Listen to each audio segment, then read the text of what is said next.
La combinazione tra terapia ipolipemizzante e antitrombotica è un nuovo approccio terapeutico che sembra offrire maggiori benefici nei pazienti con sindrome coronarica acuta e arteriopatia obliterante periferica.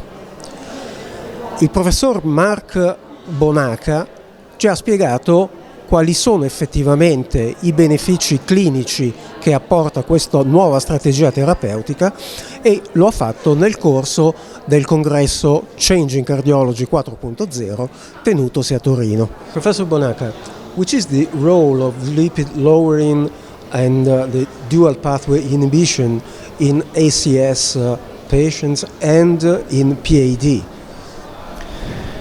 So we know that patients with acute coronary syndrome are at very high risk of recurrent coronary events. When we look at trials like the Fourier trial of more intensive lipid lowering, we see a benefit. Yet when we look at older trials like the Prove It trial of high intensity statins, there's an even greater benefit, and the benefit is apparent earlier, even within 15 to 30 days of treatment. There's a whole component of plaque stabilization in the acute coronary syndrome patient we may not see evidence of in the chronic patient. And because of that, it's even more important to drive lipid lowering or lipids very low early in the ACS patient. We're actually doing a prospective study, which is almost done with enrollment, called Evolve-MI of 6,000 patients with acute coronary syndrome just getting evolocumab, no matter what their lipids are, to lower faster. But it's important to note that the acute coronary syndrome patient is not one patient, that there's heterogeneity of risk. And the patients that have concomitant peripheral artery disease, or PAD, are the sickest of those patients. We call that metastatic atherosclerosis, and their risk is more than double, maybe 3 times what it is in patients who don't have PAD. And those patients in the Improve It trial that had ACS and diabetes, their risk of having a next event of the irreversible harm event of the heart, limb, or brain was over 60% at 7 years, so extremely high risk. The problem with PAD is that it's not just coronary events or strokes. They also have a very high risk of adverse limb events, amputations, things like that. And lipid lowering actually is very effective at reducing that risk as well. It turns out that there's a lot of non-calcified plaque in the aortoiliac, the lower parts of the arteries, that can be stabilized with intensive lipid lowering. Now, an orthogonal pathway of risk is not just the lipids, but thrombosis. And we know thrombin is a bad actor in the acute coronary syndrome patient, but even more for the PAD patient.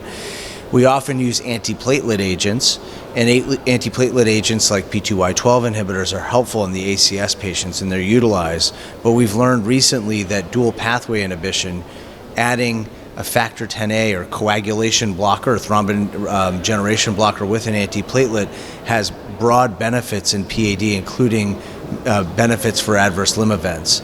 And so in the ACS patient with PAD, lowering lipids very quickly, favoring a PCSK9 in combination with the statin, and then coming up with a strategy to add low-dose rivaroxaban to antiplatelet therapy during follow-up is likely to optimize outcomes for these very high-risk patients.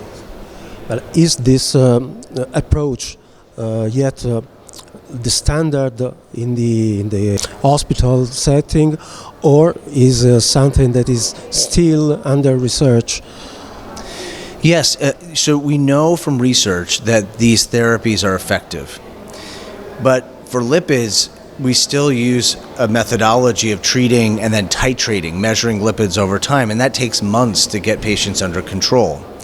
We believe that lowering faster is important, that while patients are sitting there with high cholesterol levels, they're at risk. And so that is what's under study with Evolve-MI. If lowering now with combination therapy versus measuring and titrating over time, it could take a year to get someone under control. For antithrombotic therapy, for dual pathway inhibition, we have trials in the stable setting, chronic PAD, and we have post-lower extremity revascularization, but we don't have trials in the acute coronary syndrome patient. We did do an analysis from the Atlas trial. That was the first of the dual pathway trials and showed a mortality benefit. And there, although there were not many PAD patients, we see a trend for limb outcomes which mirrors what was seen in Compass and Voyager. And so I believe it's there. But we need pragmatic real-world studies to study this combination approach of multimodality therapy, combination therapy for patients who present with acute coronary syndrome and have metastatic atherosclerosis.